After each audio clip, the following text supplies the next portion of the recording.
Tangu tuanze Pasaka, tangu tuanze ile ilikuwa Alhamisi, tumekuwa na masomo mengi kidogo yanayohusu Pasaka. Tangu tuanze Alhamisi, siku ya Alhamisi tulikuwa tuna somo linaitwa safari ya kuelekea kwenye ukuu. Safari ya kuelekea kwenye ukuu, Yesu tunaanza kumzungumzia tangu akiwa anatoka sana wanafunzi, anawaambia kwamba atasulubiwa, tangu anapanda mlima kwenda Getsemani. Tukajifunza vitu vingi sana.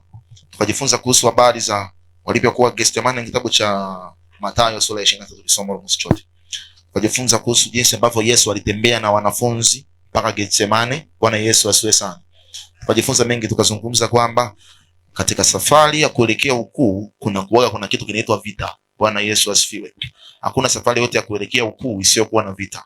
Hakuna safari yote ile ya kuelekea kwenye ushindi isiyokuwa na vita. Yesu wakati anaelekea kwenye ule ukuu wake akakutana na nini? Na vita. Bwana Yesu asifiwe. Akakutana na vita. Alikuwa anaelekea kwenye ukuu, akakutana na vita. Tulijifunza, tukasema kuna kukataliwa. Yesu alitafutiwa makosa ambayo hajayafanya ili ahukumiwe, ikiwa hana kosa lolote, lakini kosa likatafutwa ili Yesu ahukumiwe. Bwana Yesu asifiwe. Tukajifunza nguvu ya maombi kwenye ulimwengu wa roho na jinsi ambavyo Mungu aliwafundisha watu. Yesu aliwafundisha watu maombi, akawafundisha watu kwamba maisha hayawezekani pasipo maombi. Tukatoa mifano, tukasema Yesu alikuwa ni mwana wa Mungu, alikuwa ni Mungu 100% na alikuwa mwanadamu 100% kwa namna ya mwili. Bwana Yesu asifiwe. Lakini alipopata majaribu alienda kwenye magoti. Bwana asifiwe. Kama mfano nikasema Yesu alikuwa ameshawahi kuwaona makerubi, ameshawahi kuona maserafi, ameshawahi kuona makerubi, ameshawahi kuona maserafi, wazee 24 wenye uhai wanne, wote Yesu alikuwa ameshawahi kuwaona. Ameketi kiti cha mkono wa kuume wa kiti cha enzi cha Mungu Baba. Yaani anajua utaratibu wote wa kule heaven, kule mbinguni. Yeye ni mwenyeji, anajua kila kona, kila pembe na kila sehemu. Lakini pamoja na kwamba alijua yote hayo, lakini bado alinyenyekea chini na kuomba. Bwana asifiwe. Na tukasema wakati kabla anasikia uone, wakati ambao Yesu anataka kuondoka sasa. Wakati huo, wakati wanafunzi wako na Yesu, Bwana asifiwe. Wakati wanafunzi wako na Yesu walikuwa wahangaiki sana na walikuwa hawateseki sana. Unanielewa? Walikuwa wahangaiki sana, lakini pia walikuwa hawateseki sana kwa sababu Yesu alikuwa nao. Kuna wakati walifunga. Kuna wakati walifunga. Kama mimi ninapokuambia siku nyingine nitakuaminia, usiogope. Bwana asifiwe. Kama wakati mwingine ninapokuambia kwamba nitafanya nini, nitakuaminia. Bwana asifiwe sana. Nitakuaminia. Yaani kama uamini mimi nakuombea alafu nakuaminia alafu Mungu anakuponya, kwa sababu hata waliokuwa wamekufa walipofufuliwa hawakuwa na imani, walikuwa wamekufa wale. Bwana asifiwe. Lakini aliyewaombea akawaaminia wakafufuka. Bwana asifiwe sana. Masuala ya kuombea watu, kumwambia huyu haponi kwa sababu hana imani. Mwambie jirani yako wewe una upungufu wa nguvu. Bwana asifiwe. Haleluya. Ukiwa na nguvu zilizokamilika, utakayemuombea lazima apone, haijalishi na imani au hana imani. Yesu alimponya mtu ambaye anamchoma mkuki. Yaani amemchoma mwenyewe mkuki ubavuni, alafu yale maji na damu vikatoka vikamponya. Naomba mifupa ya Elisha iliponyaga wagonjwa. Bwana Yesu asifiwe sana. Kivuli cha Petro kiliponyaga wagonjwa. Mimi naamini kwenye miujiza ya Mungu. Mungu ni Mungu wa miujiza. Hakuna injili kama hakuna miujiza. Bwana asifiwe sana. Amen. Haleluya. Hatuwezi kutofautishwa na inspirational speakers. Bwana asifiwe. Hatuwezi kutofautishwa na motivation speakers. Hatuwezi kutofautishwa na watu wanaofanya kuhamasisha watu. Hatuwezi kutofautishwa na wahamasishaji. Unajua na wahamasishaji nao wanashika mic wanahamasisha. Ukitafanya hivi ukafanya hivi utafanikiwa. Si ndio? Ukifanya hivyo ukafanya hivyo utafanikiwa. Ukimpenda mume wako hivi na hivi na hivi utatoboa. Ukifanya hivi na hivi na hivi utapata solutions za matatizo. Wahamasishaji nao wana elimu ya kufanya watu waelewe na wana maneno ya kusema, na wakati mwingine wanatumia Biblia. Sasa mtumishi wa Mungu na mhamasishaji, kinachokuja kumtofautisha ni power. Bwana asifiwe. Mhamasishaji atakwambia sasa, unajua namna watu wa Mungu tunaweza kutulia kidogo alafu tutulie kidogo kwanza. Haleluya. Haleluya. Bwana asifiwe. Okay, unasikia? Nibonyeze remote ni rewind.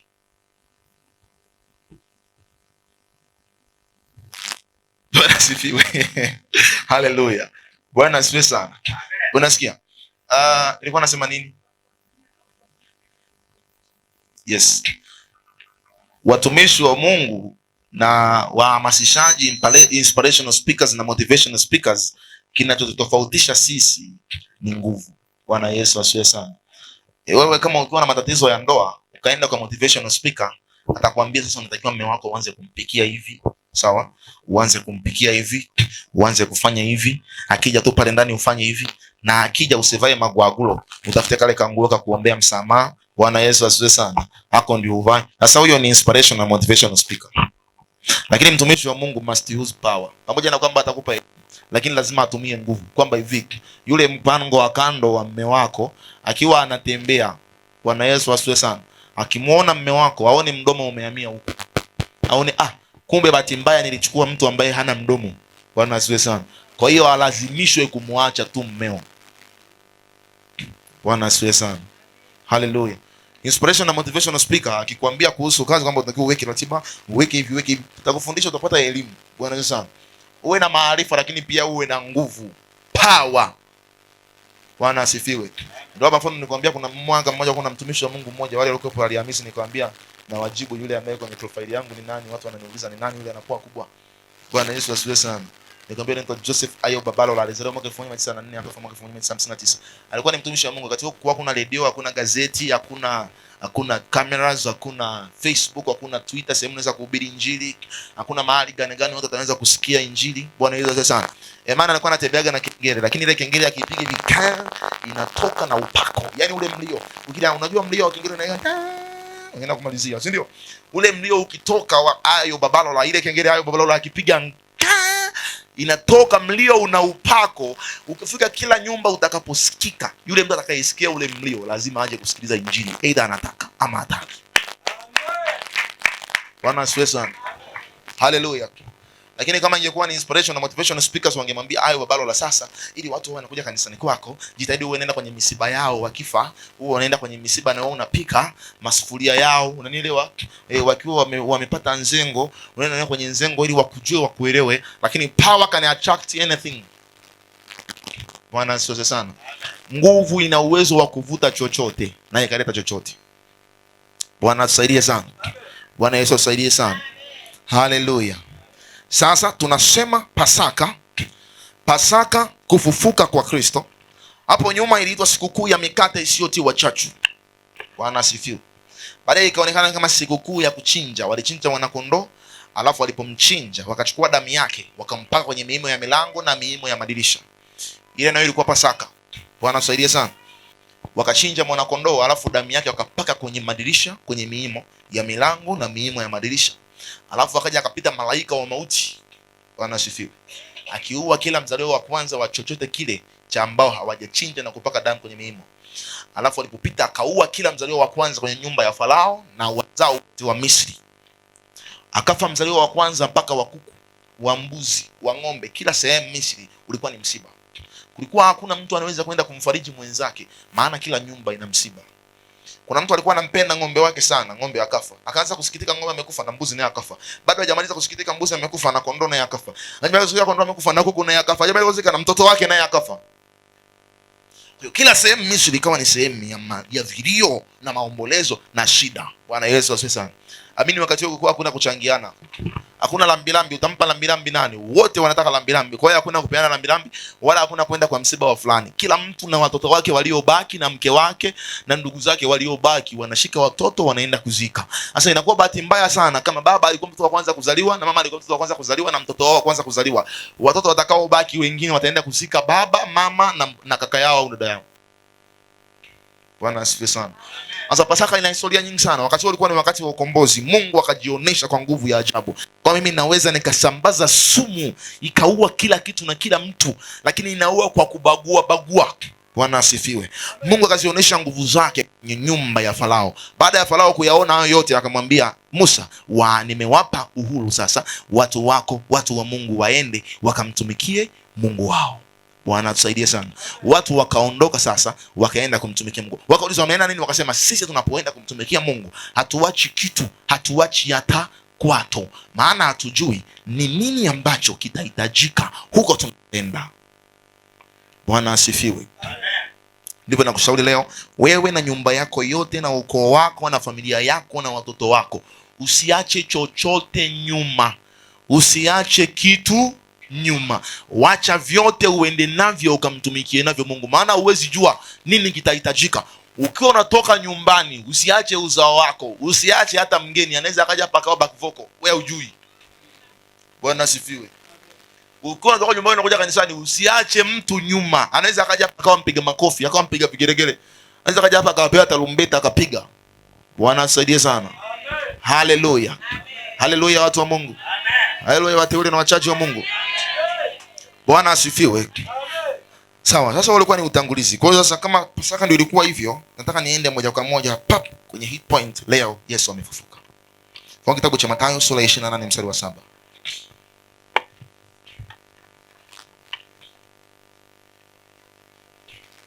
Matthew chapter number 28 verse 7. Kitabu kile cha Mathayo sura ya 28 mstari wa 7.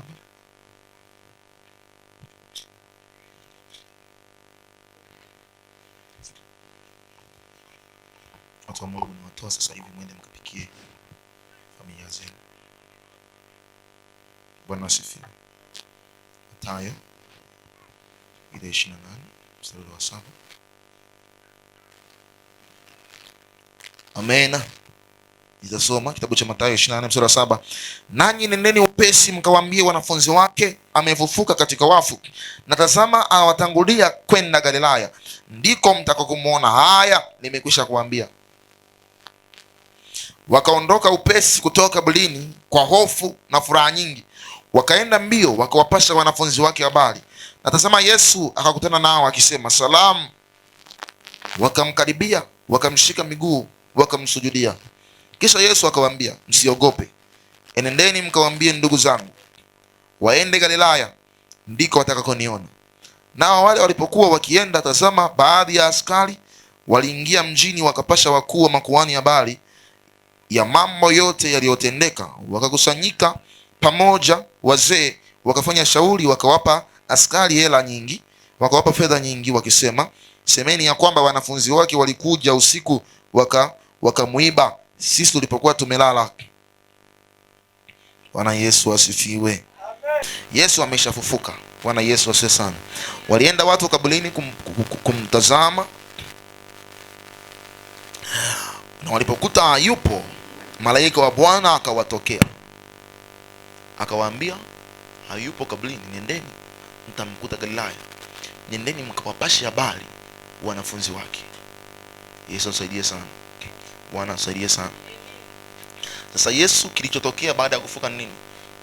Kilichotokea baada ya kufuka Yesu ni kwamba, na kilichofanyika hapo ni kwamba Yesu alishinda kitu kinaitwa kifo. Yesu alishinda kitu kinaitwa kifo, ama unaweza kuita kitu kinaitwa mauti. Yesu alikishinda. Alikishinda kwa namna gani? Pamoja na kwamba amekufa, lakini ikatokea nafasi ya kiungu, akaondoka kwenye kifo, akawa mtu aliyefufuka, akafufuka. Yesu asaidie. Amen. Pamoja na kwamba alikufa, lakini akafufuka. Kwa hiyo kilichofanyika ni kwamba Yesu alikishinda kifo. Yesu aliyashinda mauti. Bwana asaidie sana. Amen. Yesu alikishinda kifo na akayashinda mauti. Na ule, acha nikwambie, ule ulikuwa ni mpango wa Mungu ambao shetani alifikiri anaweza akautumia kumkamata Yesu. Leo kuna siku moja kwamba shetani alichukua funguo za uzima na mauti. Alichukua funguo za uzima na mauti, akakaa nazo kuzimu. Na ndio maana kuna watu bado wana ile elimu wanaita haela. Bwana asifiwe sana. Bwana asifiwe sana. Wakati alipochukua ufunguo wa uzima na mauti akashuka nao kuzimu, akawa kule sasa. Kule alipokuwa akawa ameukamata ufunguo wa uzima na mauti. Kwa hiyo ina maana alikuwa ana control life and death. Naweza kuelewa hapo. Alikuwa anaendesha mauti na uzima. Sasa Yesu alipokufa, shetani akajua sana, huyu naye nimefanya nini? Nimemweza, nimemkamata. Kwa baada ya kufa Yesu alichokuja kufanya nini? Akashuka kuzimu. Kabla ya mambo yote, kabla hajafufuka, akashuka kuzimu. Alipoenda kuzimu, alienda kuchukua ule ufunguo wa uzima na mauti. Unaelewa sasa? Aliposhuka kuzimu, akaenda kuchukua ule ufunguo sasa wa uzima na mauti. Na alipochukua ule ufunguo wa uzima na mauti, kilichofanyika baada ya pale, maana yake pale ilikuwa ni vita. Yesu akaenda kupambana na shetani aliyeshika ufunguo. Lakini tunamshukuru Mungu kwa sababu Yesu alimshinda shetani. Amen. kwa sababu kama angeshindwa asingetoka kule. Bwana asifiwe. Kwa Yesu alimshinda tena, akauchukua ule ufunguo akamnyang'anya. Biblia inasema akafanya nini? Akamnyang'anya ufunguo wa uzima na mauti. Na baada ya kumnyang'anya ufunguo wa uzima na mauti, Yesu akafanya nini? Yesu akamkamata shetani, akamkamata na mkuu wa mapepo ambaye anaitwa Abadoni, ama anaweza akaitwa pia Apollyon. Bwana asifiwe. Akamkamata Abadon, akamkamata na Apollyon, na shetani akawafunga. Bwana asifiwe. Bwana asifiwe. Ndio maana Biblia inasema hivi, vita vyetu sisi si juu ya damu wala nyama, bali ni juu ya falme, tukishindana na majeshi ya pepo wabaya. Sasa sikia, shetani amekamatwa na Abaddon na Apollyon amekamatwa. Kwa hiyo kinachokusumbuaga wewe sio shetani. Kitu cha shetani kinachofanya kazi ni hila zake, sio yeye. Bwana asifiwe. Amen. Kitu cha shetani kinachofanya kazi ni hila zake, mawazo yake mabaya kinyume na mawazo yako, mipango yako na mikakati yako. Lakini shetani hawezi toka kuzimu akaja kukutafuta. Yesu alipompokonya shetani funguo, akaangalia wengine ambao wanaweza wakawa na nguvu ya kuja kufanya usumbufu. Akachukua funguo kwa shetani, alafu akamkamata tena akamfunga kwenye gereza. Akamkamata Abaddon ama Apollyon, naye akafungwa kwenye gereza. Bwana Yesu asifiwe sana. Alafu akaona majeshi ya pepo wabaya wamebaki pale, wanafanya nini? Wanazunguka.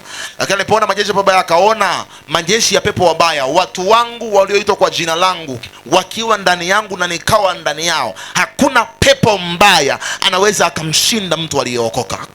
Hakuna pepo mbaya anaweza akamshinda mtu wa Mungu. Kwa hiyo Yesu hakuwafungiaga majeshi ya pepo wabaya. Majeshi ya pepo wabaya wakufanya nini? Hakuwafungia. Ndio maana Wakolosai anasema hivi, nami niliwaokoa katika giza nikawaingiza katika pendo la mwana la pendo lake. Maana kuna sehemu alizotoa huku nje duniani, akatutoa huku katika giza dunia, alafu akatuingiza huku ndani katika pendo la mwana wake. Kwa hiyo tuko ndani ya pendo la Yesu. Ni sawasawa na senene au kumbikumbi au nini au panzi iko ndani ya chupa ya dasani ya maji ambayo ni transparent, inaweza kuona nje. Bwana asaidie sana. Yuko ndani ya nini? Ya chupa. Alafu nje kuna majeshi ya pepo wabaya. Majeshi ya pepo wabaya kazi yao ni kufanya nini? Kuwatafuta watu wa Mungu wawapate. Kuwavuta watu wa Mungu wawapate. Sasa majeshi ya pepo wabaya yanafanya kazi duniani, kuitumia dunia, kuvifanya vitu vya duniani vionekane kwamba vinavutia kuliko vitu vya Mungu. Bwana asifiwe. Kuvifanya vitu vya duniani vionekane ni vizuri kuliko vitu vya Mungu. Kufanya fedha duniani zionekane ni nzuri kuliko fedha ambazo mtu anazipata kwa Mungu. Kufanya starehe duniani zionekane ni nzuri kuliko vitu vya Mungu. Kwa hiyo sasa wale majeshi ya pepo wabaya wanawalingishia watu waliomo ndani ya pendo la Yesu humu ndani. Bwana Yesu asifiwe sana. Futi na kuangalia pia wanawatisha. Wanafanya nini? Wanawatisha. Yaani hayo magonjwa unayoona ambayo si ya Mungu ni vitisho vya shetani. Bwana asifiwe. Ni vitisho vya majeshi ya pepo wabaya. Ni vitisho vya shetani. Ni vitisho. Kwa sababu Mungu alishawafungiaga wale wenye mamlaka ya giza. Shetani na Abaddon ama Apollyon walifungiwa. Kwa hiyo waliobaki nje ni wale watishao. Sema watishao. Bwana Yesu asifiwe sana. Sasa anayekutisha haimaanishi atakung'ata. Bwana asifiwe. Ujawaiona paka anatisha mbwa na Bwana asifiwe sana. Haleluya. Au kondoo au mbuzi anataka kupiga ng'ombe. Bwana asifiwe. Haleluya. Wale watishao hawana mamlaka ya kumaliza mtu, wala hawana mamlaka ya kukuua. Nakwambia hivi, hayo magonjwa hayana nguvu ya kukuua, wala hayana mamlaka ya kukuua. Hiyo mizimu haina nguvu ya kukuua, wala haina mamlaka ya kukuua. Hayo mapepo hayana nguvu ya kukushinda, wala hayana mamlaka ya kukushinda. Yanachokifanya ni hivi, wanakutisha. Bwana asifiwe. Lengo la kukutisha ni kwamba wafanye nini? Wakupate. Haleluya. Tofauti na kukutisha ni kwamba wanaweza kufanya, nimekwambia wana njia ngapi? Mbili. Kama sio kukutisha ni kukuonyesha kwamba vya huku ni vizuri. Mwanamke yule alimbaga wewe wimbo unaitwa nini? Yule mama anaitwa Bahati Bukuku. Alimbaga ule wimbo, anamuita nani yule? Mzee Tupatupa. Bwana asifiwe. Haleluya. aliimba wimbo, lakini ni wimbo ambao umebeba lugha ya picha. Wanasifiwe. Na ndio mambo yaliyoko duniani. Watu wanalingisiwa vitu vya dunia, wanaoneshwa kama ni vizuri, lakini mzitupatupa. Bwana Yesu sasa. Sasa wako ndani ya pendo la Yesu. Kwa hiyo kwa sababu wako ndani ya pendo la Yesu, na kuna majeshi wabaya. Wale jeshi wabaya ni wanamgambo wa shetani.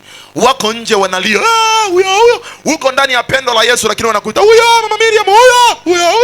Utaona kama ataokoka huyo, utaona kama ataweza. Huyo anajifanya mlokole wa siku mbili tunajua. Huyo miaka 2 tu atatoboa, miezi 6 atamwacha Yesu. Huyo tangu ameenda kwa Yesu tunachoona. Huyo bora ungekuja huku ungepata huyo.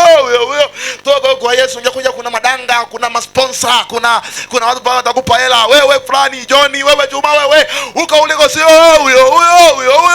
Wewe uko humu ndani. Sasa senene au panzi iko ndani ya chupa, alafu kuku wanang'atang'ata pale nje. Senene analuka kumbi, analuka maskini, anaogopa maskini, kumbe yuko ndani ya pendo la Yesu. Na kwa asikutishe shetani, asikutishe. Uko ndani ya pendo. Uko ndani ya pendo la Yesu. Bwana asifiwe. Hivyo ni vitisho. Mara sasa mtoto anaumwa, tumetoka kanisani, tumbo, kichwa kinauma, mgongo, uti wa mgongo, kisukari, pressure. Hivyo ni vitisho. Hakuna mwenye uwezo wa kukukamata ukiwa ya pendo la Yesu. Ukiwa ndani ya pendo la Yesu, hakuna chochote kitakachokuweza. Uko ndani ya pendo la Kristo. Uko ndani ya pendo la Kristo, hakuna kitakachokuweza. Uko ndani ya pendo humu. Hayo ni vitisho. Hivyo ni vitisho mwanangu. Hivyo ni vitisho. Hao ni mgambo. Hawana uwezo wa kusimama mbele ya CDF.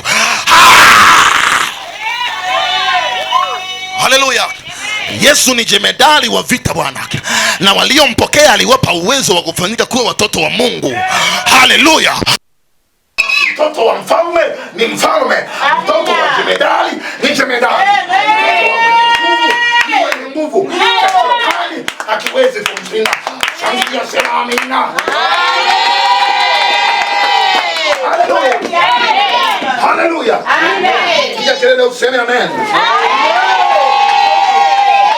Mungu ni wa Mungu. Changiza na shetani hakiwezi kikamshinda mwanangu. Amina. Haleluya. Haleluya. Wale waliobaki kule nje hawana nguvu kama walizonazo. Wale ni wanamgambo. Wale ni wanamgambo. Jeshi la akiba, mbele yako jeshi la akiba. Jeshi la akiba. Bwana Yesu asifiwe. Amen. Amen. Jeshi la akiba haliwezi kusimama mbele ya CDF. Amen. Haleluya, haleluya. Amen. Amani pasaka hii tukitoka hapa yaondoke yametengenezwa CDF ya mbinguni. Amen. Makapteni wa jeshi la Bwana. Mashujaa wa jeshi la Bwana. Mashujaa wa jeshi la Bwana. Masidi ya jeshi la Bwana. Masanda la Mokolia. Haleluya. Ukitoka hapa uondoke hapa imetengenezwa CDF, makamanda ambao wanaweza wakaamua chochote kile kikatokea. Nisikilize. Ukiwa kamanda kwenye ulimwengu wa roho unaamua chochote kitokee kinatokea. Kama kuna jirani anakuchanganya unaamua kwenye ulimwengu wa roho unasema huyu jirani ananichanganya sana, kwa jina la Yesu unapita pale mlangoni kwake unasema hivi, wewe nimekuhamisha hata kama amelala. Bwana Yesu asifiwe. Wewe anakuambia atakosa kodi atahama aende kupanga nyumba ya 20,000. Amina. Bwana asifiwe. Bwana asifiwe. Amen. Kama kuna wanaokusumbua wewe, CDF wa mbingu, tumia hayo mamlaka. Nimekwambia hivi, CDF kamanda, amri yake, neno lake ni amri. Neno lake ni amri. Hata kama anakuambia kwa upendo, anakuambia kunywa maji, neno la kamanda ni amri. Bwana asifiwe. Neno la rais ni amri.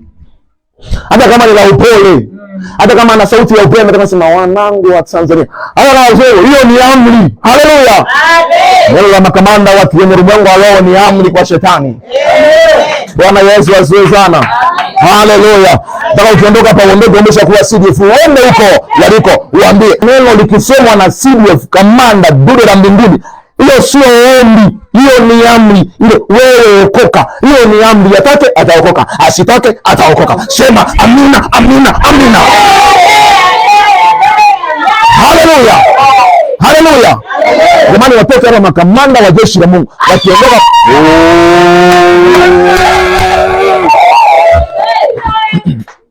unasikia?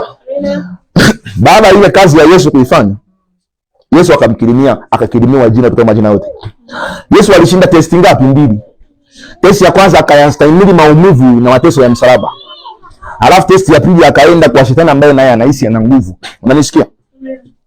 Akamnyang'anya funguo, alafu akamfunga. Akamkamata mkuu wa mapepo wa Babylon au Apollo, naye akafungwa. Bwana asifiwe. Alafu Yesu akatoka. Yesu alipotoka akaja, nakwambia hivi, hakuna mwanajeshi asiyejua vyeo.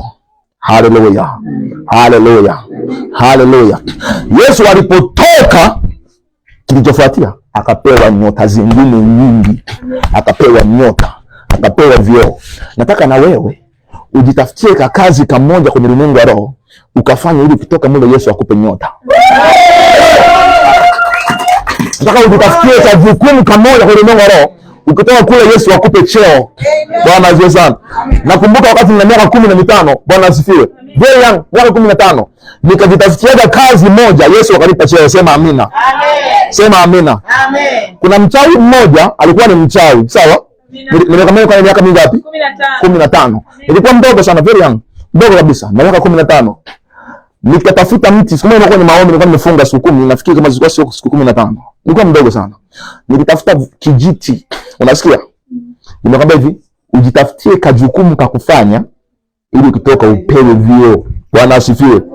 Ili ukienda kwenye ulimwengu wa roho, ulimwengu wa giza. Ulimwengu wa roho una mambo mawili, na nuru na giza. Sisi wa nuru, Mungu kaingia gizani, kaingia na mbinguni. Leo tunapiga kazi. Sema amina. Haleluya. Mpige mtu aifahamu kwa kumwambia pale tunaenda kupeleka moto. Bwana asifiwe. Amen. Haleluya. Nikachukua kijiti, nikakiandika jina la mchawi mmoja. Sitamtaja jina leo. Nikachukua karatasi, nikaiandika jina la yule mchawi ndogo.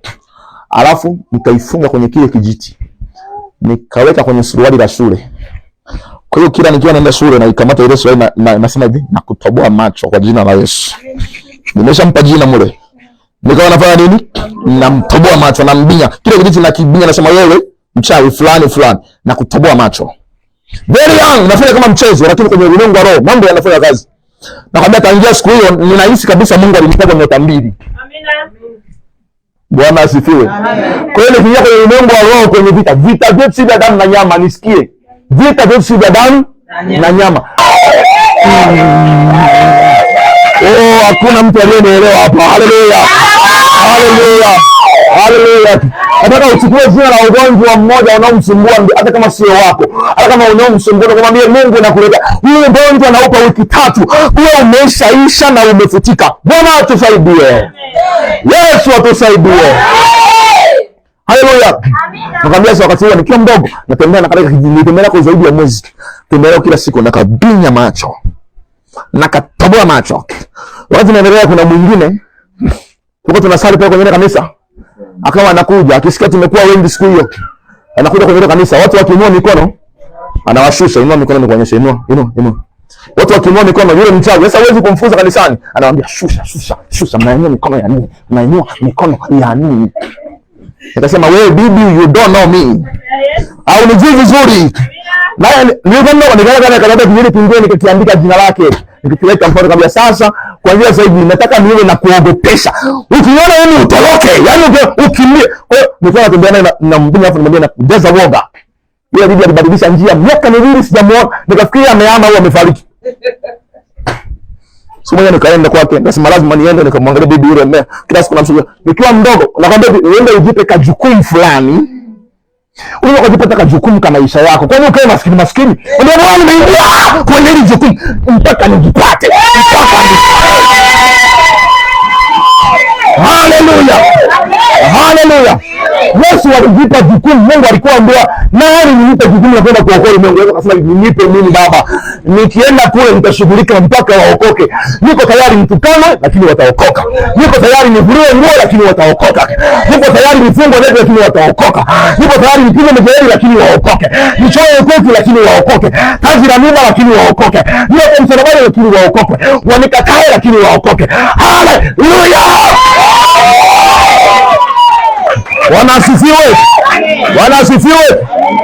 Yesu akaenda mwenyewe akajipa jukumu. Akajipa jukumu la yeye bibi. Nikaanza kumshughulikia naye. Kwa hiyo nikawa roho mwingine yuko huko, na mwingine yuko huko. Nilao nambinya macho. Alafu yeye namjaza uoga, nilikuwa nambiringisha kabisa.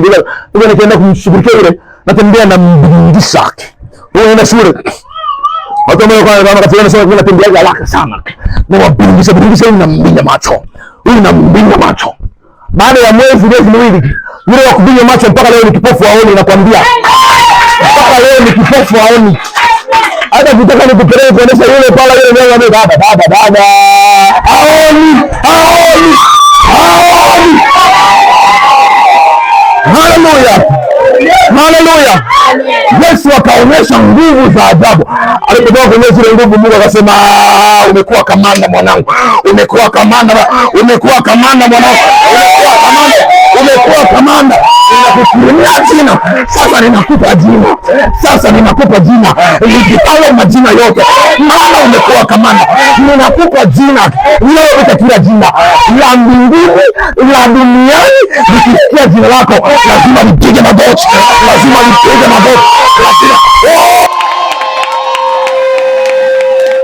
Haleluya. Nasema ujipe nguvu, uende ufanye hiyo kazi.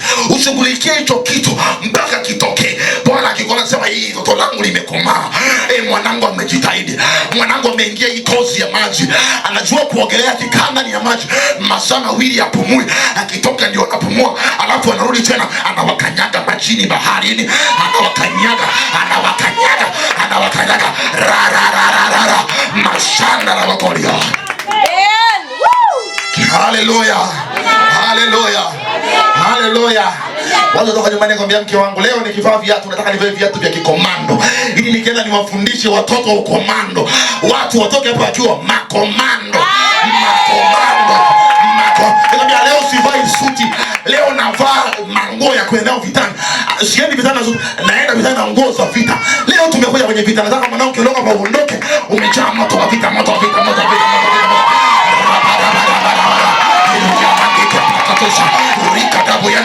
Kilichokutesa miaka mingi, uvae nguo za vita, uchae nguvu ya vita, uchae moto wa vita. Kilichokusumbua miaka mingi kifike mwisho. Mashanda la makolia. Haleluya. Mungu atajivunia wewe. Mungu akajivunia Yesu kwa sababu mwanangu amepambana. Bwana asifiwe. Niweza nikwambie, kwenye ulimwengu wa roho kuna levels. Kuna nini? Kuna level. Kuna vyeo. Kama vile ambavyo Mungu anajua vyeo. Hakuna mwanajeshi aliyebaki mwanajeshi asiyejua lenki za kijeshi. Kuna mwanajeshi tunamwona amevaa combat ina mabaka. Aliudana na mwanajeshi mwingine naenda makombat na wakawabaka vile. Lakini tunaona popote pale alipo anasimama. Anaweka heshima. Bwana asifiwe. Nataka uchae nguvu mpaka wachee wakikuona. Wakikutana wewe tu wanaweka heshima, wanapiga sauti. Nakwambia wanapiga sauti. Nakumbuka mwaka mmoja nikiwa darasa la 4 standard 4. Mimi na mama. Siku moja. Mmoja alikuwa anaogopa vile kuna kitu kinaitwa gambos. Ukileta mchezo unapelekwa gambos, sema gambos. Bwana asifiwe. Kuna mwanamke mmoja akawa anaogopa sana mtaani. Anaogopa sana, wakatuambia yule mama anaonekana anakuja kwenu sana. Jiazalini hata siku moja asije akaingia ndani. Siku akiingia ndani akiondoka aondoki anabaki mule. Bwana asifiwe. Kwa hiyo siku akiwa anakuja tunajitahidi sana kutoka nje mapema ili tumwahi asiingie ndani. Tuna karibu. Siku moja wakati toka chumbani tukawa tumekaa mlango uko wazi, tukashangaa mtu yuko sebuleni amekaa kwenye kiti ndo anasema hodi. Bwana asifiwe. My gosh, ameshaingia ndani. Lakini sikiza, ukiwa kamanda kwenye ulimwengu roho. Hakuna kitakachokuogopesha, maana vita zote unazijua. Za maji kwa maji unazijua, za anga kwa anga unazijua, zingine za kuruka kama nyani unazijua. Akija kininja unampiga, akija na mafunzo ya kung fu unampiga, akija na martial art unampiga, akija na karate unampiga, akija kiboxer unampiga, atakayokuja anapigwa, anataka anapigwa, hataki. Bwana asifiwe. Wakati tuko ndani siku hiyo, sasa akaondoka, akanywa uji, akaondoka, tukamkaribisha akaenda. Baadaye usiku wa manane akaja yeye mwenyewe sasa. Sema yeye mwenyewe. Yeye mwenyewe anaanza kuniambia, sasa mwanangu amekuja, tuanze vita. Vita ikaanza, akaja akamkamata shingo. Alafu baadaye tukafanikiwa, tukaamka, tukaanza kumtandika. Piga sana. Sasa ule usiku ulikuwa saa 7 usiku mpaka saa 11 asubuhi. Tunashughulikia kitu kimoja, tunasema tunapiga, tunaniga. Tunanyonga shingo. Tunanyonga shingo. Usiku kuanzia saa 7 mpaka saa 11. Nyonga. Nyonga. Nyonga. Saa 12 tukalala. Asubuhi nikaamka kwenda shule. Mama niambia nenda kanunue pale mandazi. Kesho mandazi yalikuwa shilingi 20. Tukaenda pale kununua mandazi. Nikamwambia mama, mandazi unauza shilingi ngapi? Nikamwambia mama hawezi kugeuza lile shingo. Ni kama limekaa kama limeganda, unaelewa? Ni kama limekaa kama limeganda. Alafu akiwa anaongea ni kama mate yanadondoka udelele. Nikasema muujiza. Ngoja nikamshuhudie mama. Nikamwambia mama, nikwambie. Mama yule tumemsasambua lile shingo halina kazi tena. Yaani atoka hapa na gongo kutoka kiume kwa gongo. Nenda shule bana. Nikaenda shule. Na yeye akaja kupita pale. Alipopita akamkuta mama amejitanda shingo, amejitanda ushungi. Na shingo amelifunga. Akamwambia, "Haya bana, si umeniweza." Haleluya. Hizo ndio saluti kwenye ulimwengu wa roho. Yaani akiona mwanajeshi mdogo mwanamgambo akiona ni kamanda linapita lazima asimame aweke heshima. Sinikupe uchawi kidogo na wewe uende utumie. Haleluya. Sinikupe uchawi wa ulimwengu wa roho na wewe kidogo uende utumie. Uende uwakamate, uwakanyage. Uende uwakomeshe, uwakomoe.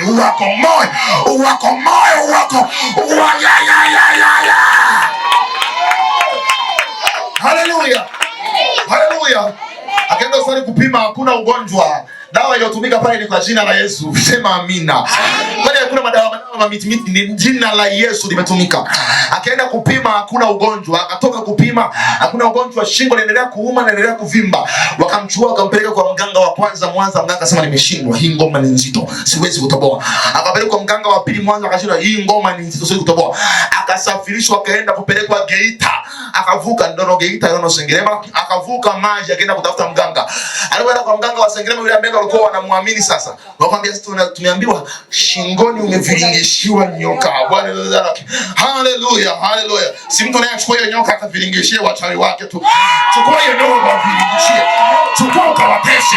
Chukua ukawape shida.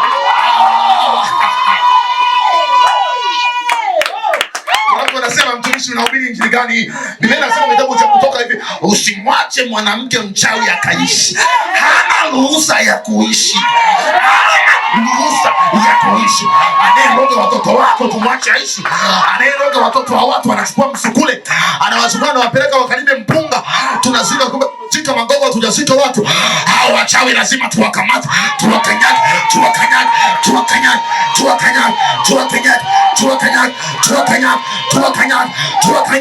tuwakanyage mashana na bokonia. Haleluya. Bwana asifiwe. Kwanza lazima tuwape ugonjwa wa mgongo. Mgongo uume sana. Akija kuinuka hangaike sana. Usiku akiwa anaenda kwenda kuloga hangaike sana. Akirudi ametoka kuloga hangaike sana ili kesho ailishe. Na kesho watu wanapoatamia leo siendi kuloga, nimechoka. Nimepigwa mno, mgongo nauma. Ikiwezekana kama hata ikogoka tumpeleke malaloni. Amina. Bwana Yesu asifiwe. Bwana Yesu asifiwe. Nataka na wewe ujichukue kama Yesu. So mimi ni serious Bwana. Siwezi nikashindwa na shetani. Ameshika funguo za uzima na mauti. Ameshika funguo za uchumi. Anashika funguo za uchumi wangu mimi. Uchumi wangu mimi unashikwa na shetani. Haiwezekani. Shuka kuzimu. Kwenye hiyo kuzimu ya uchumi. Hiyo kuzimu ya uchumi ambayo umepelekwa. Ufunguo nenda kamnyang'anya. Kamata huo ufunguo mnyang'anya, alafu mfunge asiwahi toka mule ndani. Haleluya. Haleluya. Wangapi wanaelewa hapa? Amen. Bwana Yesu asaidie sana. Wangapi wanatiwa nguvu hapa? Wangapi wanatiwa moyo hapa? Bwana asaidie sana. Haleluya. Kama ukiondoka ukienda kufanya chochote kile, mkifanya kwa kujiamini, kwa sababu wewe ni kamanda. Bwana asifiwe sana. Haleluya. Acha niseme hii, serikali nisamee. Ila nishakutana na gari la polisi linataa. Bwana Yesu asifiwe sana. Hakuna wa kuwakamata. Bwana asifiwe. Na hiyo nishakutana nayo gari ya polisi pale Gogo. Haina taa. Polisi sio polisi wapi, lakini tena mtaa fulani Gogo. Gari ya polisi haina taa, haina indicator, haina kila kitu, lakini inaendeshwa. Bwana asifiwe. Mwenye yako ubabe. Nani atamkamata sasa? Bwana asifiwe sana. Haleluya. Haleluya. Uingie kwenye nyumba zao kibabe. Uingie kwenye kazi zao kibabe. Wale nasema kuna watu wana maduka, wamefungua maduka, wana biashara. Alafu kuna mtu mmoja tu, sio ameenda kwa nani yule mtu, ana kijina baya, anavaa nguo mabaya, mekundu, makaniki tu, hata asoni hana hata msono. Unajua waganga wajui in the box. Bwana asifiwe. Waganga wajui solo toboa. Waganga wajui msono wa nguva. Hawajui mwanamke nyonga. Wao wakienda kanwali kaniki anajifunga mbaya. Bwana sasa tunaenda kama manzira swibi ni kama what. Alafu mtu anaenda pale kama manzira anampiga anamwambia sasa wewe nenda upeleke dawa kwenye duka lako utafanikiwa. Alafu mtu akiwa pale amekaa anapiga miaya. Wateja wote wanaenda kwenye duka moja tu. Sasa nikupe uchawi wa Yesu. Uende uvuruge uchawi wake. Amen. Ule uchawi wake uje kufanyia kazi wewe. Yes. Bwana asifiwe. Haleluya. Amen. Nisikilize. Alikuwepo Balaam na Balaki. Bwana asifiwe. Wakamuona Abraham na wanaye akina Isaka wanabarikiwa. Sasa anamwambia naomba ukawalaani akina Ibrahim maana wanafanikiwa mno. Yaani maana yake naenda uwaloge. Unasikia? Balaam na Balaki wakapanga mpango wa kumloga nani? Abraham, Isaka na uzao wake. Wamepanga mpango wa kuwaloga kina Abraham. Mchawi anaenda sasa kufanya mnyanga. Pakachaka. Akitaka kuloga hivi, anaona moto. Anataka kufanya pale, mteja yupo, unasikia kuna mteja na nani? Na mganga. Bwana asifiwe. Kuna mteja na nani? Sasa anafanya manyanga.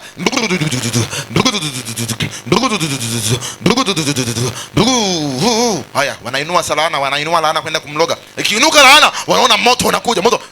Akamwambia hapana, Abraham amebarikiwa, watoto wake wabarikiwe, uzao wake wabarikiwe, mifugo yake ibarikiwe, wafanyakazi wake wabarikiwe, ng'ombe zake zibarikiwe. Mteja akampiga kofi mganga. Wewe, kwa nini unambariki? Nimekwambia umloge. Aloge kibaba.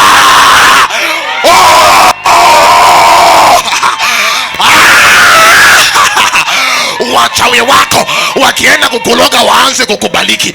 Wabariki uzao wako, wabariki watoto wako, wabariki kazi yako, wabariki nyumba yako, wabariki biashara yako. Kwa kutumia ule uchawi wao wasikuloge, wakubariki mwanangu. Wakubariki mpaka usangae. Ubarikiwe mpaka na wachawi.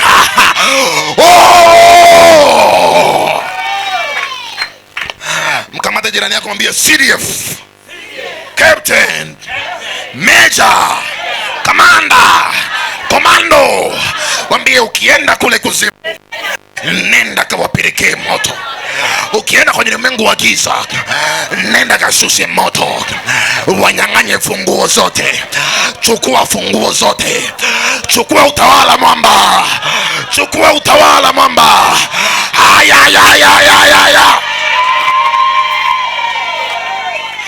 Yes, wakashuka kuzimu, akachukua utawala, akwenda kumpaka shetani mafuta, akaenda kumbembeleza shetani, akaenda akamnyang'anya fungu za uzima na mauti. Alafu akasema hivi, wote waliompokea Yesu aliwapa uwezo wa kufanyika kuwa watoto wake, aliwapa uwezo wa kufanyika kuwa wana, aliwapa uwezo wa kufanyika kuwa wana. Mwana anajua funguo za baba zilipo.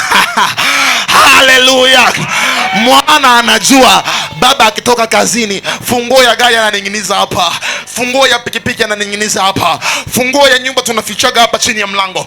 Kwa hiyo mwana wa Mungu na kuagiza leo, nenda kachukue ufunguo wa baba yako tu, kachukue ufunguo wa baba yako, kachukue ufunguo wa baba yako. Washa hilo gari kwenye ulimwengu wa roho, shuka nalo mpaka kuzimu. Mnyang'anye shetani ndoa yako, chukua kazi yako, chukua biashara yako, chukua biashara yako, chukua masomo yako, chukua elimu yako, chukua afya yako, chukua kipawa chako, chukua kibali chako, chukua kazi yako, in the name of Jesus.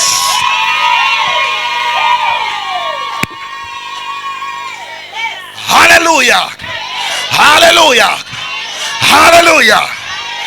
Nenda chukua hizo funguo, zitumie vizuri, situmie vibaya, zitumie vizuri. Balaki maskini, mloge Abraham, anaanza kumbariki. Abraham umebarikiwa mwanangu, Abraham umeinuliwa, wewe ni nyota, una kibali. Mteja mkuleta zangu za bure, wewe unakuleta zangu za bure, unambariki. Nilikwambia umlaani, hamna, halaaniki huyu, halaaniki. Nikimlaani nitakufa, kibarua kitaota magugu cha uganga. Mtalaanije huyu mtu mimi? Haleluya. Walio waganga na wachawi kukuloga waende hasara kwa jina la Yesu. Waliochukua nyota yako waende hasara kwa jina la Yesu. Waliochukua kazi yako waende hasara kwa jina la Yesu. Waliokusingizia waende hasara kwa jina la Yesu. Waliokuzushia uongo waende hasara kwa jina la Yesu.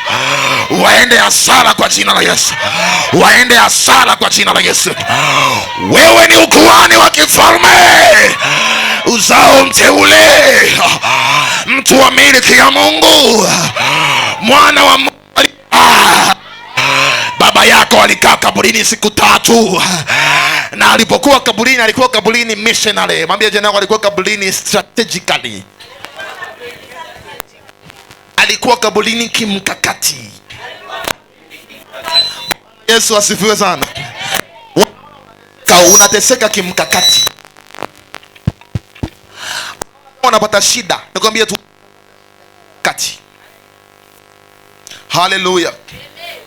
Wanaona kama unahangaika kimkakati. Bwana asifiwe. Amen. Mungu hakuna atakachokifanya kwetu ambacho hakina makusudi. Usifikiri ukilala njaa, unalala njaa kwa sababu Mungu hakupendi. Huo ni mkakati wa Mungu, ili siku akikupa chakula apate machozi ya kufuta. Atakufuta nini? Usiogope ukiumizwa, usiogope ukataliwa, usiogope ukiachwa. Nisikilize nikwambie siri. Uwe na upako kama wa Elia, watakuacha. Uwe na upako kama wa Yesu, watakuacha. Yesu baba yetu ana upako. Walianzaga 100 na ngapi? Na 20, wakashuka mpaka 70. Una wakati Yesu Bwana wa Mungu alipotezaga washirika 58 ndani ya dakika moja. Bwana asifiwe. Haleluya. Walimwacha. Kuna watu walikuwa wakitembea, wanatembea nyuma yake, yeye yuko kule mbele. Pembeni kuna wanafunzi 12, lakini nyuma kuna watu zaidi ya 10,000 wako nyuma yake. Wakutana na ndugu zao, vipi, wapi hiyo? Tunaenda na Yesu bwana. Wapi hiyo ndugu? Tunaenda na Yesu, anaenda mlimani. Twende tuliunge. Mtaa mzima una yeye, kila anapoenda yuko nyuma yake. Bwana asifiwe sana. Mamia, maelfu wako nyuma yake, lakini kuna siku wafanya nini? Wakamwacha. Wakikuacha, Mungu amewafanya wakuache kimkakati. Haimaanishi ndio wamekuacha ili uteseke sana, ndio wamekuacha ili uumie sana, ndio wameondoka ili uhuzunike sana. Mungu ameruhusu waondoke, lakini hawa wameondoka kimkakati. Lengo la Mungu akuletee watu wengine wazuri, watu wanaojua kutia moyo, watu wanaojua kuambatana, watu wanaojua maana ya ambatano. Haleluya, haleluya. Ni kweli walikuwa wazuri, lakini walikuwa sio wazuri. They loved you for what you have, they didn't love you for who you are. Lakini wakati wa Mungu ukifika, Mungu akiwaondoa, Mungu atawaleta watakao kupenda kwa vile ulivyo na si kile ulicho nacho. Bwana asifiwe. Ulikuwa unawapenda sana, lakini wao walikupenda kwa sababu ya ulichona. Lakini utafika wakati wa Mungu, Mungu atawaondoa wote. Wakati wa baraka huo mwanangu.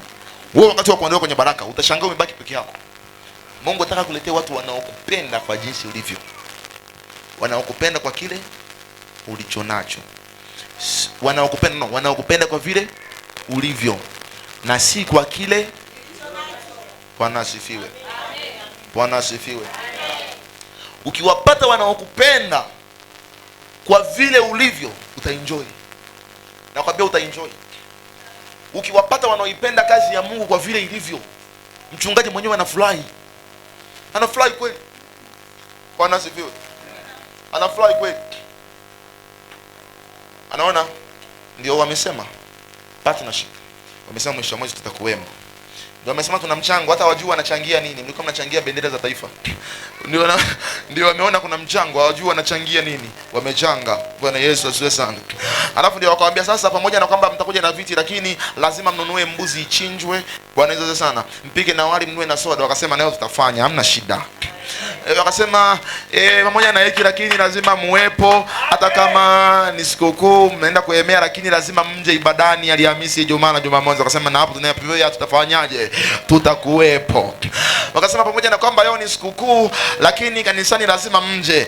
Wakasema na kanisani pia lazima tutakuwepo. Na ninavyowajua nyie, hata kama tukisema tunakuwepo mpaka je, mnasema pia tutafanyaje? Haleluya. Haleluya. Haleluya. Na mwezi wa 8 tukisema tutafanya kambi ya siku 5 ya maombi asubuhi mpaka jioni, najua tu watu watasema tutakuwepo. Hata kama ukiwa umeenda Kongo Zaire, utapanda ndege utarudi, maana wewe ni wa kuwepo. Maana hii kanisa haujalipenda kwa vile ulivyolikuta, lakini umelipenda kwa jinsi lilivyo. Hata kama ni kadogodogo, ni kama kana joto, ni kama hakuna kahewa hewa, madirisha ya mabati, lakini unakapenda jinsi kalivyo. Sema haleluya. Na wewe upokee hii neema, wakupende jinsi ulivyo. Mume wako akupende na karangi kako, na kasula kako, na kapua kako, na kasikio kako, na kajino kako, na kakucha kako. Oh, akupende vile ulivyo. Oh, akupende vile ulivyo. Bwana asifiwe. Bwana asifiwe. Wakikupenda jinsi ulivyo, watakubali kuambatana na wewe. Yesu walikuwa na kina Petro, walikubali kuambatana. Japo kama mambo yalikuwa magumu mbeleni, lakini walimwambia Yesu, sisi hata kama kufa tuko tayari kufa na wewe. Hata kwenye msalaba tuko tayari kwenda na wewe. Nisikilize nikwambie, Yesu amekamatwa yuko ndani, lakini Petro amekaa kwa nje anasikia. Yesu amekamatwa amebeba msalaba, lakini wanafunzi wako pembeni, kando, sema kando. Bwana asifiwe sana. Japo kwa msalaba kaubeba yeye, lakini wako pembeni wanasikilizia. Kuna kitu wanaweza wakasaidia hapo kwenye swala zima la ubebaji wa msalaba. Sema amina kubwa. Yesu akupe wanaokupenda jinsi ulivyo. Wanaokupenda jinsi, wasikupende kwa sababu unawapenda, wasikupende kwa sababu unawajali, wasikupende kwa sababu uliwanunulia nguo, wasikupende kwa sababu uliwapa hela, lakini wakupende tu jinsi ulivyo, jinsi ulivyo, jinsi ulivyo. Haleluya sana. Haleluya. Yesu asaidie sana. Bwana asaidie sana. Petro alimpenda Yesu jinsi vile Yesu alivyo. Wamkataa anampenda. Alikuwa pembeni. Masuala ya kukana mara 3 weka pembeni hayo. Ilikuwa ni ili neno litimie. Mwambie je, napo ili neno litimie. Bwana asifiwe. Lakini Petro alimpenda Yesu, alikuwa na moyo wa kuambatana. Alikuwa na roho ya ambatano. Bwana asifiwe. Sasa nikwambie sasa. Siku zote nimekwambia hapa tuko kwenye ulimwengu wa jeshi. Kwa hiyo siku zote wanaopanda level, wanaopanda vyeo ni wanaojua protocol. Bwana asifiwe. Wanaojua, amen, wanaojua kanuni na wanaojua nini? Protocol. Bwana asifiwe. Haleluya. Haleluya. Haleluya. Haleluya. Wanaita nini? Demokrasia. Bwana, demokrasia. Bwana asifiwe sana. Kanuni, protocol. Kwamba hivi, huyu ni rais, huyu ni waziri mkuu, huyu ni waziri wa mambo ya ndani, huyu ni waziri fulani, huyu ni waziri fulani. Acha nikupe kasida kama mwisho ili tufanye mambo mengine. Bwana asifiwe sana. Nimekwambia hakuna mwanajeshi asiyejua lenki, asiyejua vyeo. Bwana Yesu asifiwe sana. Popote pale na wakati wote ule, zingatia sana baba yako wa kiroho, your spiritual father. Ana hasira au hana hasira? Mpende. Ni mkorofi au ni mpole? Mpende. Anajua kusema au hajui kusema? Mpende. Ni mkali au yukoje? Mpende. Kwa sababu kwenye ulimwengu wa roho tunainuka kulingana na nguvu iliyo kwa baba zetu. Bwana asaidie sana. Amen. Yuko Nairobi na Mombasa. Anaitwa Apostle James Ng'ang'a Commander. Usikie jina lake kwanza ni nani? Commander. Apostle James Ng'ang'a. Alafu mwisho anamalizia nani? Commander. Hallelujah. Bwana asifiwe. Commander yeye kitoa sadaka na iangalia hivi. Alafu anaambia we, ngoja toa natoa mwaga hapo. Na mwaga, alafu anaanza kuhesabu. Hii ndio mnatolea Mungu. Commander. Lakini watoto wake wanamjua kwamba baba yetu ni nani? Ni Commander. Wanampenda na wanabarikiwa. Bwana asifiwe. Haleluya. David atakuwa anamjua vizuri. Umesali hapo sana. Kwa Apostle Ng'ang'a Commander. So you are a son of commander. So you are a commander. Hallelujah. Bwana asifiwe. Sasa Commander juzi akakuta mtu anasinzia kanisani, akampiga kofi la mdomo. Akamwambia, "Ngoja nimjaribishe ndio namweza." We.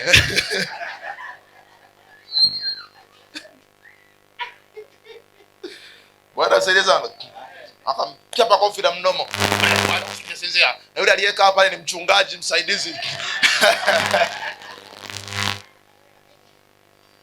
Bwana asifiwe. Akapigwa kofi la mdomo. Kwa hiyo nasinzia kanisani. Enda huko nyuma, enda. Akapelekwa huko nyuma. Lakini baada tena ibada jamaa tena atarudi kanisani kwa sababu yule ni baba yake. Yule nani? Baba yake. Bwana asifiwe. Wewe ni nani? Yeye ni nani? Baba yake. Kwa kama ni baba yake, lazima atakubali baba yukoje. Bwana asifiwe. Bwana asifiwe sana. Haleluya. Lakini ana upendo. Mwingine anakuja bila kusoka kwa Commander. Anamwambia mbona umesota? Umesokota sana. Anampa na ile ya kusoka, anamwambia Jumapili uje umesoka nywele zingine. Bwana asifiwe. Lakini ni mkali, ni mkorofi. Ana neno lake anatumia, anaita fala wewe. Mazabauni. Sasa wewe siku mwinjilisi akikuita hivyo, kwenye kanisa lao siendi. Hakika hawana roho ya Bwana. Hawajui neno na lugha nzuri ya kutumia katika madhabahu. Bwana asifiwe sana. Unajua Mungu anasema mambo tunayofanya yafanye kwa nini? Kwa kiasi. Lakini mchungaji wetu hana kiasi. Kuna mchungaji, kuna jamaa mmoja siku hizi ni mchungaji. Alimpataga baba yake wa kiroho kama hivi.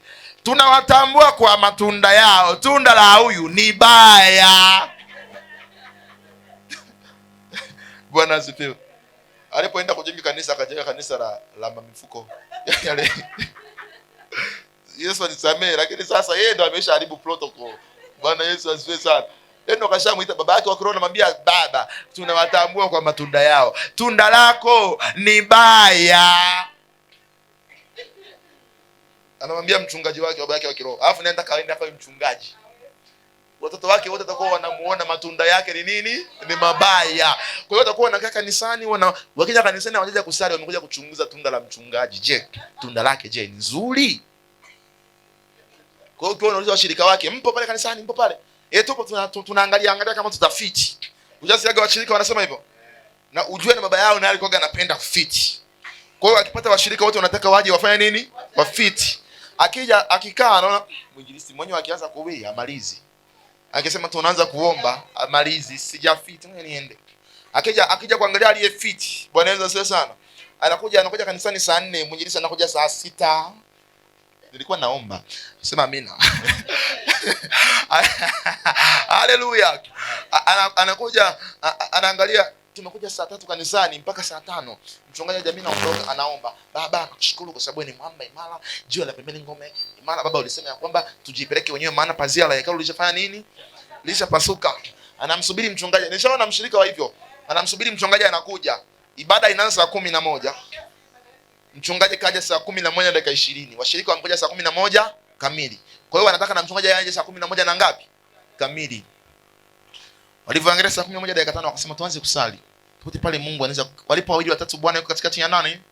Yao. Wakaanza kuomba, baba asante kwa sababu ni mwamba imara. Wakaona mchungaji yule anakuja, wakasema sitamkomesha leo. Asante kwa sababu ni jiwe la pembeni ngome ilayo, mwamba imara. Amen. Mchungaji akaingia, Bwana Yesu asifiwe wapendwa. Amina baba, sio ada yetu imeishaisha. Wakaondoka. Mchungaji akaja kanisani, maskini wa Mungu. Haleluya. Bwana asifiwe. Amen. Bwana asifiwe. Unakumbuka juzi mama ningekwambia hivi, inabidi kesho twende kwa nani? Kwa baba yako wa kiroho. Ananiambia twende kufanya nini? Tulishaenda. Bwana sasa twende tena. Na tena. Kuna wababa wanaambia watoto, mimi nimewahi kusoma na jamaa mmoja ni Mmasai. Baba yake alikuwa anaitwa Ole Saiburu. Akamwambia hivi mtoto wake wakati ameenda kuomba nauli ya kuja shule. Tulikuwa tunasoma Pwani Minaki. Ni mbali kwa sababu anatoka Arusha anaenda Pwani. Mtu mmoja hajamsaidia mtoto mmoja. Aneli. Bwana sio sana. Anatoka Arusha anaenda wapi? Anaenda Pwani. Sasa akaenda kwa baba nauli. Baba akamwambia hivi, wewe. Akaenda kwa baba nauli, baba akamwambia hivi, sasa nikupa nauli. Kama akifa njiani atarudishia mimi nauli yangu. Baki Masai, hajui mambo ya shule. Mtoto kajitahidi kapenda shule, kafaulu form 4 anaenda form 5. Baba naomba nauli niende shule. Shule iko wapi? Dar es Salaam, Pwani. Tuko Dar es Salaam tunaenda mbele. Nikikupa nauli yangu, ukifa njiani na ajali natarudishia mimi nauli. Lakini hakuacha kuwa nani? Babake. Japokuwa alimwambia mimi siwezi kukupa nauli. Ukienda pale unaenda shule mpaka uje utoke Arusha, uvuke uende Morogoro Dar es Salaam. Ukipata ajali njiani, ukafa, natarudishia nauli yangu. Mimi siwezi kukupa nauli ya kwenda shule. Lakini ule hakuacha kwa baba yake. Na asipotafuta baraka za baba hatazipata. Kwa nini unajua? Nguzo huwa ilaaniwi. Sasa wewe unelaani baba yako na mama yako. Mwangalie jirani yako. Bi wewe una shida. Nenda uanze kuwabariki kuanzia leo. Bwana asifiwe. Wewe hata kama hauna hela, wewe ni wa kike na ni wa kiume. Mungu amekupa akili. Unasikia? Siku moja ukitoka kufanya kazi zako zile, sawa? Pitia pale chini. Kuna sabuni inaitwa Jamaa, sema Jamaa ya 300, ifunge kwenye gazeti. Unaona kasukari kilo 1, weka. Ukifika usiweke chumbani, mpeleke mama. Mwambie mama, nimekuletea hii hapa. Nimefanya kazi nikapata hela kidogo, nimekununulia hichi hapa. Utabarikiwa sana. Muda mwingine mnaweza mkatusumbua watumishi. Tukaja, mbarikiwe. Nakaa. Naona watu wenyewe bado ndo wanazidi kupoteza nuru usoni. Watu wenyewe ndo wanazidi kupauka. Shida ni nini baba? Mbona watu ni kama ndio changamoto zinazidi kuongezeka? Na kesha, unalala au lali, unakesha. Taja jina moja. Unasema sasa wamule wamo kama 40. Sasa naanza na jina moja. Kila jina dakika 20 unaanza. Ewe nani kwa mfano Violet nakotaja kwa jina la Yesu. Violet ubarikiwe. Violet uinuliwe. Mpaka dakika 20 unaangalia dakika bado dakika 10. Violet Mungu akupe neema. Violet Mungu akuponye. Kumbe Violet ana shida kwao. Hataki kumheshimu baba, hataki kumheshimu mama. Bwana asifiwe. Waheshimu baba yako na mama yako. Amri hii ndio amri ya kwanza na yenye ahadi. Kabla ya usiue, waheshimu baba yako. Kabla ya usizini, mheshimu baba yako na mama yako. Kabla ya usiharibu, mheshimu baba yako na mama yako. Simeona Dar es Salaam wameweka bango la amri 10 za Mungu. Kubwa zuri kweli. Kama magombo la chuo, bonge la bango zinabandikwa amri 10 za Mungu. Aliyebandika ile bango anaitwa sijui ya Miss. Ni Muislamu. Injili itahubiriwa mpaka na mawe. Bwana asifiwe. Kwa kila mtu akipita pale anaweza kusoma amri 10. Nani nzuri kweli bango. Amri 10 za Mungu. Usizini, usiibe, usitamani nyumba ya jirani yako. Bwana asifiwe sana. Haleluya. Kabla ya zote hizo amri 10 za Mungu, Amri ya kwanza na ya ahadi, mheshimu baba yako na mama yako. Namba ngapi hiyo? Tunawaheshimia baba na mama. Kuna watu wanaingia ugomvi wa baba na mama. Yaani mama ndo mbaya, yaani baba ndo mbaya. Baba kwa jinsi ninavyomuona baba. We. Hata kama ukipata neema ya kuingia pale katikati kama refa, kuna ndindo, sawa? Nini? Baba anapeleka, mama anapeleka. Sasa kwa sio ngumi yako ni maneno. Bwana sasa, we ni mtoto, usikae upande wa baba. Yaani uwe kama mnafiki fulani hivi, si unaelewa? Bwana sasa, ukimgeukia baba, unampamba. Ukimgeukia mama unafanya nini? Leo unampamba. Uondoke pale wote wanakupenda. Nako umecheza kama Pele, unamjua Pele wewe? Bwana sasa, utakuwa umecheza vizuri mguu wa kulia na umecheza vizuri mguu wa kushoto. Usiwahi kumshushia baba heshima wala mama heshima. Kuna baraka zingine tutakuombea, lakini kuna baraka zingine zinakujaga automatically kutoka kwa baba, kutoka kwa mama. Ulimi wako hata siku moja usiutumie vibaya. Ukiona kuna wakati wamekuuzi, wazazi wanastahiwa. Unanisikia? Mzazi tunafanya nini? Tunamstahi. Hata mzazi wa kiroho unamstahi. Bwana asifiwe sana. Haleluya. Sasa unaweza uko unasinzia unakwambia hivi, wewe ulala wapi jana? Wewe unasinzia kanisani? Umekuja hapa kulala? Toka. Haimaanisha tutoka kwa baba yako wa kiroho. Bwana asaidie sana. Zakaria Kakobe, Full Gospel Bible Fellowship. Nenda leo Dar es Salaam. Ama washa leo simu uangalie Full Gospel Bible Fellowship. Kila Full Gospel Bible Fellowship imejaa watu hivi. Hakuna Full Gospel Bible Fellowship yenye watu wawili watatu. Wote ni maelfu ya watu. Lakini baba yao anafanyaga hivi.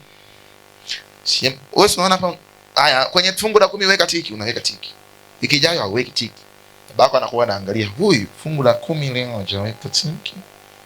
Subiria basha za Jumapili ijayo. Jumapili ijayo fungu la 10 unaweka dhabihu.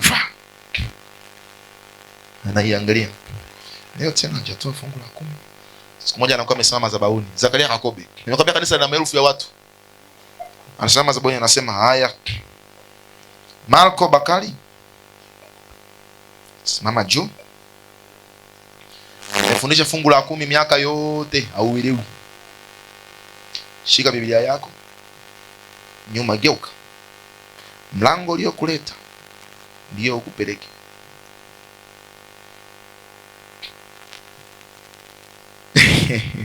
Ni nani huyo? Ni baba ya? Sasa nikueleza, baba yako akikufukuza utaondoka moja kwa moja. Sasa kurudi kwetu kwa sababu mama ashanifukuza, mama anipenda, mama ashanikataa. Wewe ushaambiwa nani anaweza akamchukia mtu aliyebeba tumboni? Hakuna. Yesu asaidie sana. Haleluya. Mtu amekubeba tumboni kwenye ulimwengu wa roho. Mzazi wa kiroho amekubeba tumboni kwenye ulimwengu wa nini? Wa roho. Amekubeba tumboni. Akilala akiamka anakuwaza.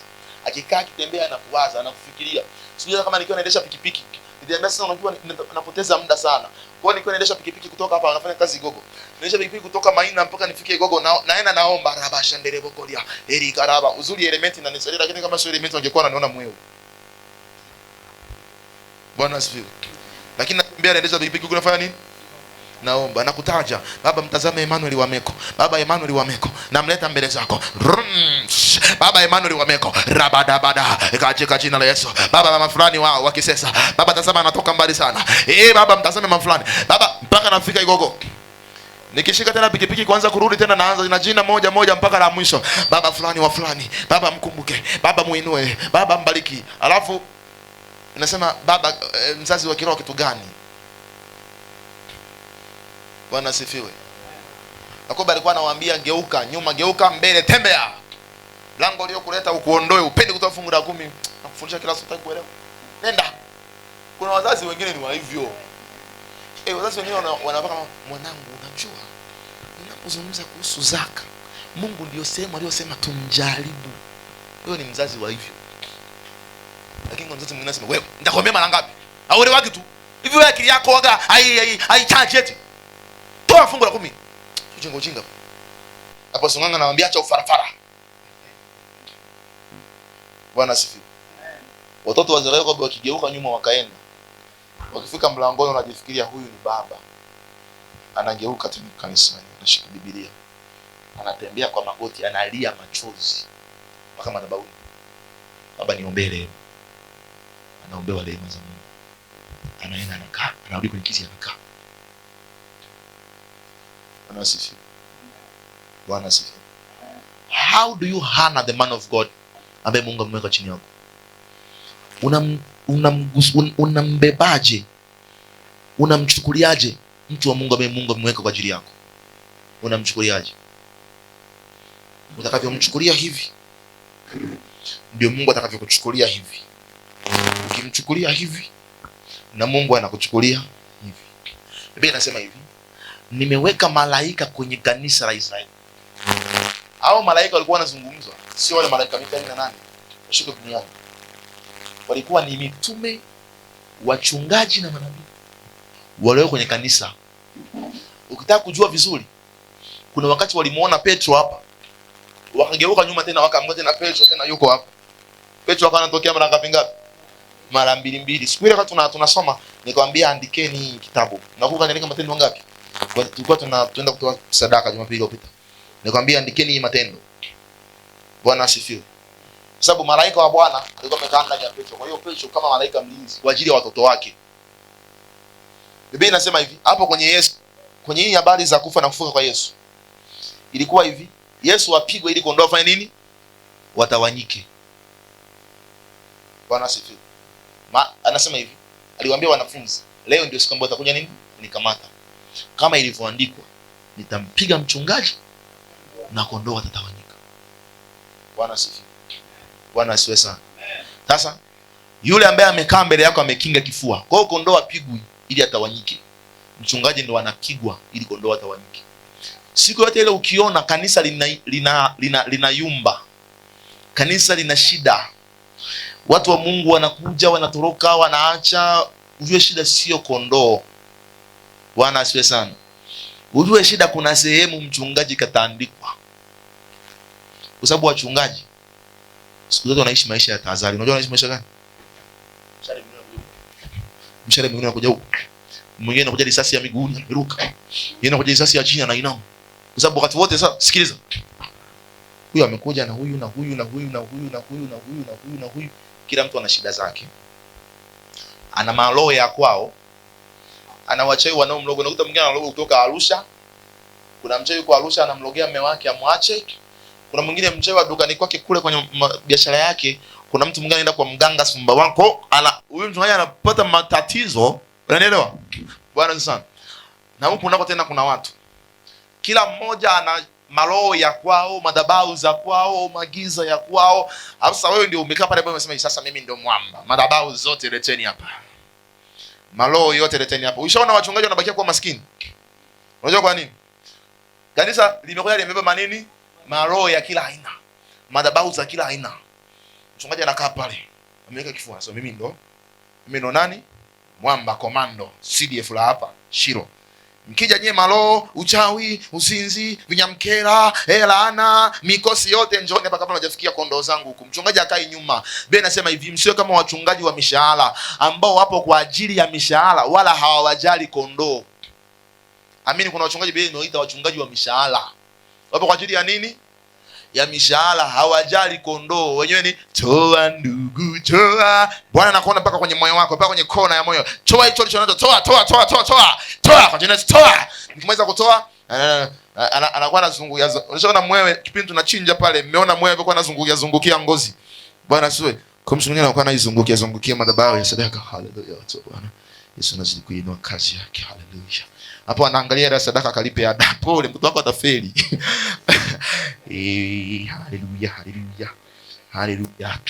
Haleluya. Wanatoa mule. Mtu akienda kupeleka sadaka waga inabebaga vitu. Sadaka huwa inachukuaga roho, inaziweka kwa Mungu. Yaani inakuja hivi. Nipe hela. Nani ana hela? Mimi natembea na mahela. Mjui nini kitahitajika huko. tembea na mabungutu yote. Unaweza kukutana na kiwanja huko katikati ukakinunua, sema amina. Cha 20,000. Bwana asifiwe. Haleluya. Sawa. Sasa hii ni sadaka ya huyu. Huyu inawezekana kwao unatoka mkoa wa Kigoma. Gai nisaidie. Kata ya nani? Kata ya kata ya Rugenge, wilaya ya Kakonko. Sawa. Sasa mpaka uje ufike Kigoma, Kakonko, Rugenge, unakuta ukoo ulikuwa umeenda. Kuna madhabahu za kila aina. Huyu amekuja kwa Yesu na hii sadaka anakuja kumpa. Unapokuja kutoa sadaka, unachukua roho zilizomo ndani yako, unaziweka ndani ya sadaka, alafu unaweka kwenye kapu. Unaweka roho, unaondoka na roho. Unaondoka na roho iliyobeba hiyo madhabahu. Ndio maana sio kila madhabahu watu wanabarikiwa. So madhabahu hazifanani na hazilingani na hazitoshani nguvu. Sema amina. Amen. Sasa huyu amekuja kwenye hii madhabahu na hii sadaka ina mashida yake. Anaweka haya maroho. Afa akitoa mkono anaondoka na roho nyingine. Bwana asifiwe. Amen. Sasa muda zile roho mchungaji ndo amezitolea macho. Wewe ametolea macho taraka, mikosi, baraka. Kuna mwingine kwa baba roho ya taraka niachie, anatoa sadaka. Baba umaskini uniachie, anatoa sadaka. Baba watoto wangu wana tabia mbaya. Wewe ushaanza wachungaji. Mtoto mchungaji anakuwa teja, anadema, anaiba speaker za kanisa. Mtoto mchungaji huyo. Bwana asifiwe. Unasema mtoto mchungaji amekuaje? Baba ni anakula kula tu. Bwana asifiwe. Haya. Mtoto amekuja watoto wake wana mashida huko, wana matatizo, kwao kuna wachawi, analeta mashida yote anampa Mungu. Baba nimekupa yote kwa jina la Yesu. Mchungaji naye anakuta ameitolea macho. Ndio kinachosema ni sio vibaya wachungaji. Sio kanilo vibaya wachungaji wa Tanzania. Bwana asifiwe sana. Haleluya. Mnapotoka kote pale msinielewe vibaya, msinielewe vibaya. Amina, mbarikiwe. Bwana asifiwe sana. Yanasema unajua kila mmoja lazima ale kwenye madhabahu yake. Sasa anakuja kwenye mkula kwenye madhabahu yake na mchungaji mwenyewe ni mzembe. Januari to December anavunja vichwa vya kuku, anavunja miguu ya kuku tumboni. Yaani kwa tumboni kihesabu kuku ni mapatio. Bwana asifiwe sana. Mchungaji ni powerless. Alafu anaenda kula powerful altars. Yeye mwenyewe nguvu kidogo. Kwa hiyo unakuta mchungaji anateseka na shida. Anateseka. Kuna watumishi wa Mungu hapa. Na kule nyuma kuna watumishi, watu ambao wanatamani kumtumikia Mungu sana. Sawa. Kama unatamani kumtumikia Mungu, acha nikwambie sasa hivi. Kama huwezi kuomba masaa matatu, sema amina. Amen. Kama huwezi kukaa kwenye maombi angalau kwa masaa ngapi? Matatu. Shetani atakudefeat. Ukimaliza hiyo masaa matatu ni level ya kwanza ya mtumishi wa Mungu. Ukimaliza masaa matatu unatakiwa uingie masaa 6. Bwana asifiwe. Ili ujae nguvu za ajabu za kumpiga na kumshinda shetani. Sema amin. Amen. Haleluya. Bwana asifiwe. Haya, nilikuwa nimeandika wakati naandaa somo, nilikuwa nimwambia mke wangu hiki chakula nilichopika leo ni kitamu. Yaani kusomea kidogo, nilikuwa nimeandika kanuni ya kufa, kanuni ya utakatifu, kanuni ya nguvu, kanuni ya upako, flow ya mafuta, the flow of anointing, how levels of anointing are. Unasikia hilo somo lakini sijawafundisha hilo. Bwana Yesu sasa nitakuja niwafundishe siku nyingine, lakini hilo nilikuwa nimeliandaa, lakini Roho Mungu ametaka ujifunze haya leo. Inawezekana na makusudi na wewe leo. Bwana asifiwe. Amen. Aliteswa kwa ajili ya mateso yetu, aliteswa kwa ajili ya dhambi zetu, kwa kupigwa kwake sisi tumepona. Amefufuka leo na afufuke kwenye maisha yako kwa jina la Yesu. Chochote cha kwako na kitamkia kufufuka kwa jina la Yesu. Chochote cha kwako na kitamkia uhai kwa jina la Yesu. Chochote cha kwako na kitamkia uhai kwa jina la Yesu. Chochote cha kwako kifufuke katika jina la Yesu. Sema juu kwa mikono.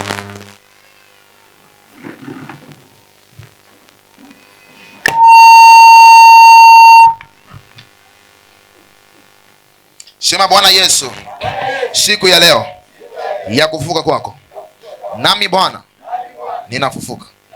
Kazi yangu inafufuka. Vitu vyangu vyote vinafufuliwa. Maisha yangu yanafufuliwa. Napokea macho, napokea neema ya kufufuka tangu sasa katika jina la Yesu. Amen. Patie Yesu makofi mengi ya shangwe na vigelegele. Mpigie Yesu makofi mengi ya shangwe na vigelegele. Mwongezee Yesu makofi mengi ya shangwe na vigelegele. Haleluya. Haleluya. Amen. Chukua nafasi yako, karibuni watoto.